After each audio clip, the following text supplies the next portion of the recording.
Hi అండి. పాలకూర paneer curry చేశాను నేను ఈరోజు.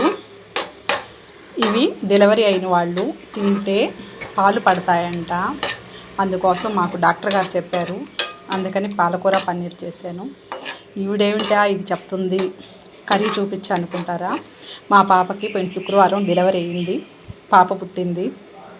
కాబట్టి డాక్టర్ గారు ఇవన్నీ పెట్టొచ్చు అన్నారు. మాదైతే నెల్లూరు అండి. అటు సైడ్ అయితే ఇవన్నీ ఆకుకూరలు పన్నీర్లు ఇవన్నీ ఏం పెట్టరు. కానీ ప్రస్తుతానికి నేను హైదరాబాద్లో ఉన్నాను. ఇటు సైడ్ ఇవన్నీ తింటారంట. పైగా అన్ని కూరలు పెట్టండి అని చెప్తున్నారు. సిజరైన్ అయింది, అయినా పర్వాలేదు తినొచ్చు అంటున్నారు. కాబట్టి ఈరోజు లంచ్లోకి పాలకూర పన్నీర్ చేశాను. మీరు కూడా ఎవరైనా మీ పిల్లలకి డెలివరీ అయి ఉంటే ఇది తినొచ్చంట, డాక్టర్లే స్వయంగా చెప్పారు.